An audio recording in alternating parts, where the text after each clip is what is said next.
Welcome to the Low Demand Parenting Podcast, where we drop the pressure, find the joy, and thrive, even when it feels like life is stuck on level 12 hard. I'm Amanda Diekman, author, autistic adult, and mom of 3. I'm not here as an expert, but a fellow traveler. Together, we're learning how to live more gently, authentically, and vibrantly in this wild parenting life. Our podcast today is about some of the basics and principles and foundations of low demand, especially understanding what exactly low demand is with a listener question, and a couple of other probing questions about how the process of listening to our kids really looks. I'm getting into these listener questions with you directly responding in this mailbag episode, which is one of my favorite that I do, so let's get right in. Here's the listener question. I'm still a little confused about what low demand actually looks like. I understand it's unique for every child, but it would be helpful if I could hear one example. Low demand is a process of attuning to the capacity of another person or yourself, accepting that capacity for just as it is, and then dropping all of the things that are non-doable in light of that capacity. So let's take a physical disability, because some of us have an easier time thinking of that. Let's say your child was in a wheelchair and your house had stairs only. You would obviously need to create some kind of ramp or elevator or move to another house that didn't have those stairs. Like there would be a process of letting go of the expectation that your child somehow climb the stairs, right? Because that is simply not doable. They cannot do that. Or let's say that your child had a surgery and their mouth was wired shut and they couldn't chew. And so you then would need to let go of the expectation that they would chew their own food, and you would create smoothies or oatmeal or any number of other accommodations, drop demands that would enable them to be able to eat. So the same is true for other aspects of our kids' capacity. So we're going to look at the ways that they're telling us this is too hard without judgment. And we're going to say, okay, so it isn't doable for you to go and be by yourself and calm down. You simply can't. The only way you can calm down is with another person's nervous system near you. And so I'm going to let go of the expectation that you would go someplace else and calm down. I'm not going to try and give you a bunch of more tools to do that better, or like fancy gadgets in your calm down space that you can use, or a better resource teacher who can walk you to your calm down space. We're going to drop the expectation that you would calm down by yourself and instead say, okay, this is the way it needs to be. But does it need to be my nervous system? Maybe not. Maybe it doesn't even have to be an in-person nervous system. Maybe it can be a virtual nervous system. And there are a series of people that you can call that are ready to go and ready to listen to you, so that you can just blah, blah, blah, blah, blah, say all the things you need to say when you're really worked up. And that's always available for you. And those people are ready to go and they know to answer when you call.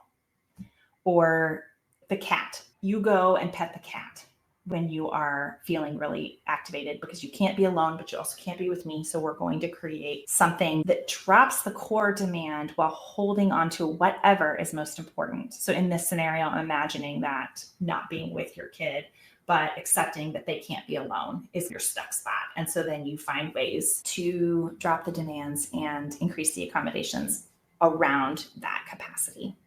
When I talk about finding ways to drop the demands and increase the accommodations, I'm really talking about the 6-step low demand process.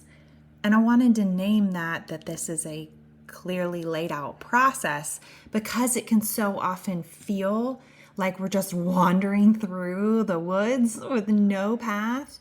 Like we are way out there and nobody really can tell us how to do this. And that's exactly how I felt when I started. And then as we got more muscle memory and more familiarity with dropping demands, and as my autistic brain went to work unraveling patterns and seeing the steps, I realized that every demand drop, when it really worked, when it felt good, when it lasted, when it brought us relief and joy and thriving as a family, it followed a really key 6-step process. And this became the framework that I teach in my courses and that's in the book and that I want to teach you now in this podcast episode so that you really understand that when we talk about low demand, it isn't as simple as figure out what's too hard and then just kind of quote unquote let it go. That there really is a methodology here that can really benefit you with some close study. So 6 steps that we generally follow in sequence order. Although it's not really a linear process, there's very much a circularity in it. So it's me inside myself doing deep work. It's you, my child, who I'm in deep relationship with. And then it's all of us in community, in our family community, in our relationship. And so it's me, you, us is the kind of circular pattern of the 6 steps. But regardless, it is 6 steps. And let's talk about step 1. So step 1 is name demands. We name the reality that things can be too hard. That's how I define a demand. Some things are hard and we do them, and other things are too hard and we let them go. Sometimes that's big picture. Like sometimes we paint with a really broad brush. We're going to let go of everything to do with eating together at the dinner table. And we're just going to say everybody eats wherever they want to. And sometimes we use this process where we really dig into the specifics and we ask, now, what exactly about dinner time when we have spaghetti is too hard? And we start with a really specific situation and come up with a solution that works where we actually can all eat spaghetti at the table, but we can't have other people slurping. Maybe it's the sound of the slurping. So if you cut the spaghetti into tiny little pieces so that everyone is forking the spaghetti as opposed to then there's no fights, right? And that is the tiny demand process. That's where you're not saying, okay, everybody eat wherever you want to for every single meal. You're saying, oh, spaghetti dinners are really difficult because I've got one kid who can't stand the sound of the other kid slurping. Solution, cut it into tiny pieces, no more slurping, right? That's so minute. It's so specific. It's so practical. It's so granular. And the low demand life is a mix of those two things. Sometimes we drop the whole thing because we don't have the space to figure out exactly what's too hard about every single meal that we put on the table. Like, oh, I don't know, it's just not working. Okay, great. Eat wherever you want to, right? That's one way of doing it. But so often we can't do that for everything because these things really matter. And so then that's when we anchor down into the specifics. But also demands are like a layer cake. So right on the surface is that specific demand that you're making, like come sit at the table for dinner right now. And then underneath it is an expectation that you hold. It's some kind of a positive belief. And that will be different from person to person. 1,000 people might say, come sit at the table right now. But they are going to all have pretty different beliefs. They might cluster under maybe 10. Maybe there's good kids do what they're told if you're kind of focused more on the obedience thing, or good families eat around a table, or good parents feed their kids healthy food. Whatever your belief is that's generating that demand in the moment. And you may hold a couple beliefs, but it's usually only 1 or 2 that are in the moment are truly generating that demand. So there's the come sit at the table right now. Then there's good kids listen to their parents when they ask them to do things. That's the expectation. And then underneath that is your individual need that is generating this whole system. And that will be for 1,000 people, 1,000 different things. It'll be incredibly specific. It will be specific to that moment, to your history. This is where your trauma might come into play. This is where your parenting, your upbringing, the active conversations you have going on with your partner or your mother or the babysitter.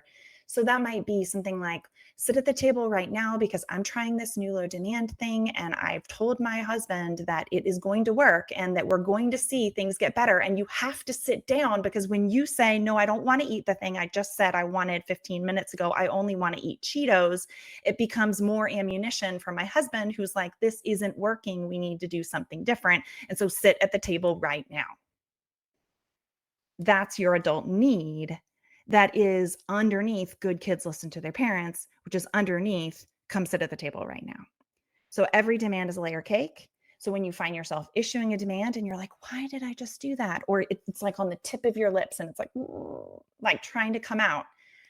you might take a breath and step back and see if, even in the moment, but maybe better in your journaling reflection time later, you can identify what was the expectation, what was that positive belief that I was holding about the good life or good parent, good kid.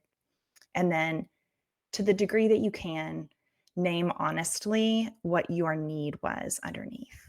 The better we get at that process, the better we get at these proactive demand drops that are going to come later down the road. So that's all in step 1. And then in step 2, we name our why. And for this, there's, again, several pieces. At the very bare minimum, it's just knowing what matters most and then acting in alignment with that. And then we arrive at step 3, which is listen to our kids, and step 4, which is drop demands proactively. When we're looking at listening to our kid, the key principle here is that if we want to know what they're saying, then we listen in the way that they can share it with us. Just that low demand principle already baked in, that we don't expect them to say, like, "Mother dearest, it is extremely difficult for me to eat the spaghetti without throwing it at my sibling because they are so very annoying when they slurp the spaghetti out of their bowl.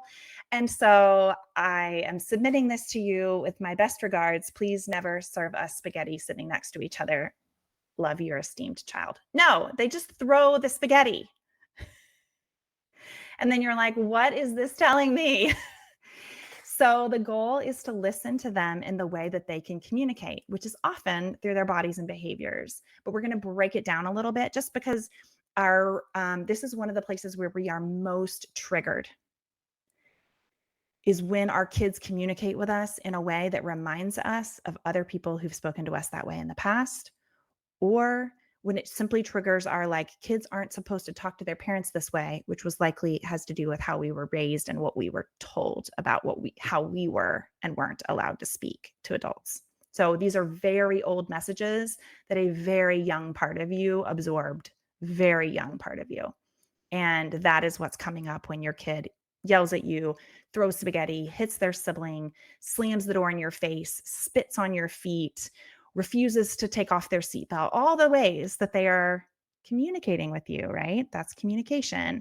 But it feels so hard to receive that as communication.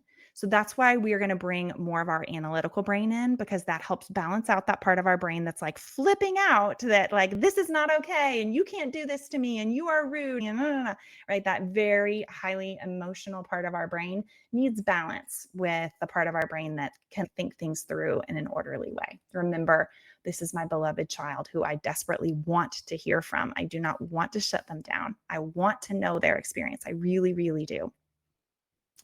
And there are 4 key types of communication that we're going to focus on here. So the first one is body-based communication. This is communication that requires no words. It's like a stiffening of the shoulders. Their eyes get a faraway look, or they start to grind their teeth, or you notice they're scratching really hard at their head. It is simply a body in distress, and the kid may not even know that it may not even be purposeful. A lot of the body-based communication, I find that, like, I remember in first grade when my kids was having a really hard time and everybody kept telling me that he was fine, he looks fine all day. And I was like, can I please come observe him? And I went in and I observed him, and I got so much information by observing his body. I was like, hey team, he's not fine. And here are all the ways I know. And it was simply observations about what his nervous system was telling me. You know, his shoulders are up to here. He is squeezing the side of his face. When people touch him, he jumps. Every other kid is playing and dancing, and he is rigid watching the teacher. It looks like good kid behavior, but that actually is telling me that this kid is highly stressed, right? So body-based communication is not necessarily intentional communication. It's just something that you got to know the kid well enough to pick up on it. But some of it's not subtle either. You know, you'll see somebody where you're like, I know, all of us know this kid is stressed. We just don't want to admit it. Like, it's not subtle sometimes. They're pulling their own eyebrows out. Like, that's pretty clear stress behavior.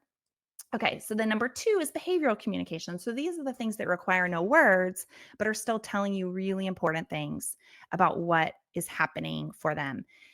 I love an example for this one. You walk up to your kid and you're like, "Hey, can we chat?" And they're watching something on their tablet and they never look up and they do not pause their video. That is communication. No, we cannot chat right now. Or even more, I'll like pause it and say, "Hey, can we have a conversation?" And then they press play again.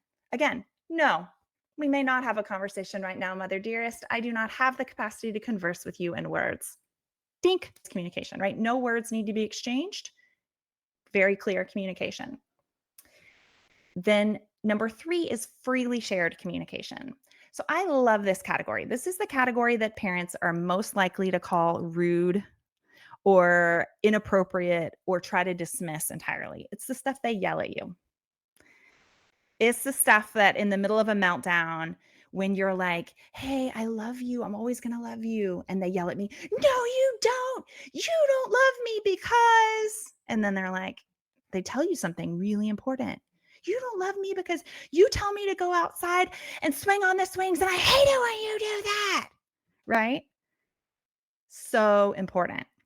They're telling you something essential in that time that hasn't come up in any other way. And if we disregard that because it's rude, because they're screaming it, because they're dysregulated as somehow not truthful or not helpful or important, we're losing access to all of this valuable communication that could change the game for what demands you're able to drop, what accommodations you're able to put in place.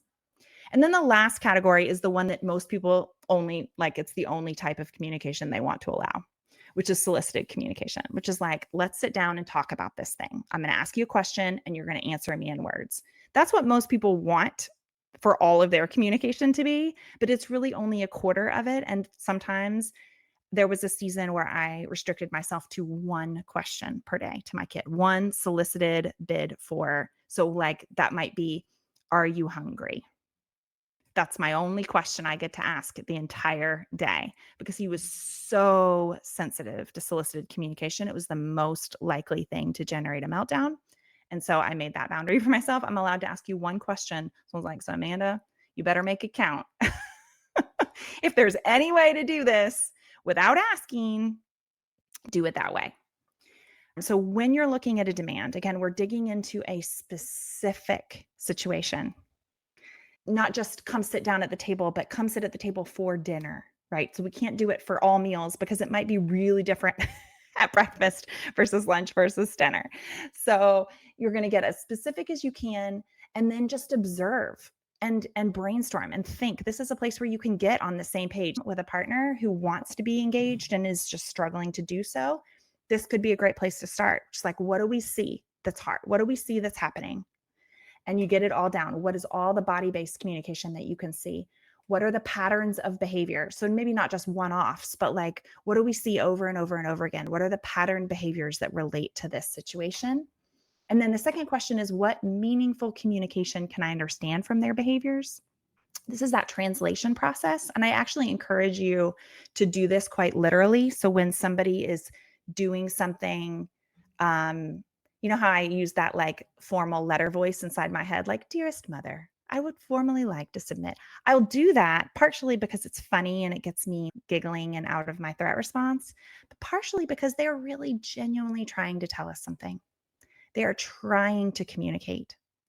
And so bringing that attitude in of, "I am trying to tell you that it is extremely noisy and that I am overwhelmed by the noise. And the only way that I can communicate that to you is by repeatedly punching my sibling in the belly."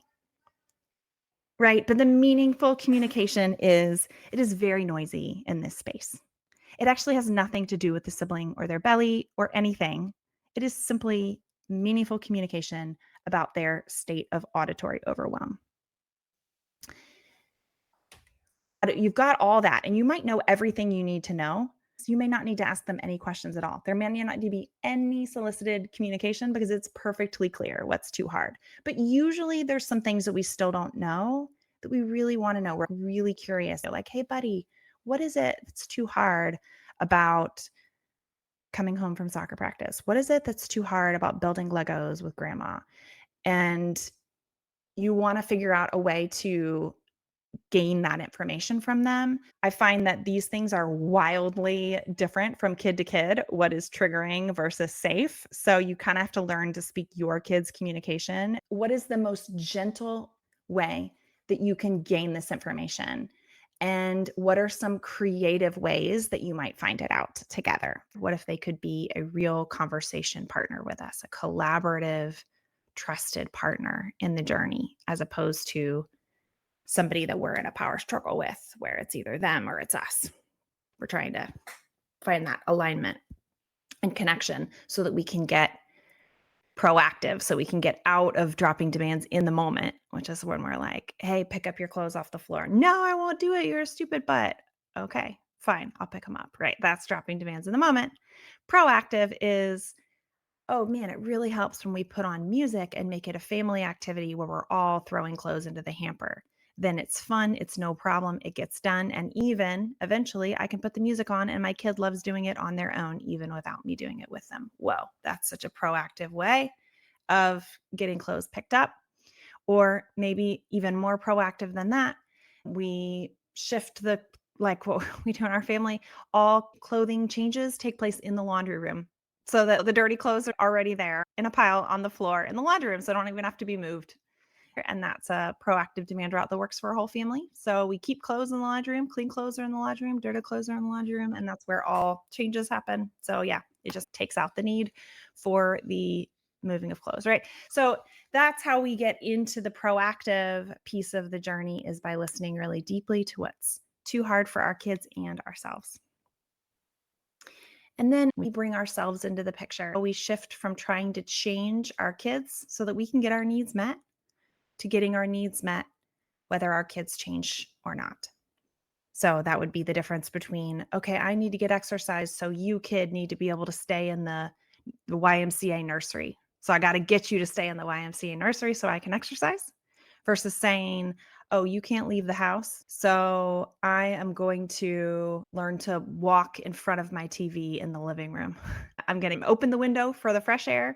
I'm going to put a fan to blow it at my face, and I'm going to walk and I'm going to look out the window. And that's what I have access to right now. So that's how I'm going to exercise, right? It's switching from, I'll get my needs met after you do this thing, which is often what's too hard for them, which is why we get stuck with none of our needs being met. And we're saying, oh no, what if you don't change? How do I back up and get my own needs met? If this podcast is speaking to your soul, you can subscribe through wherever you get your own podcasts. Even better, if you feel the nudge, head on over to Apple Podcasts in particular and leave us a review. It's such a helpful way for new people to also get to experience what this podcast wants to bring into their lives. I'm Amanda. Remember, it takes great strength to let things go. I'll see you next week.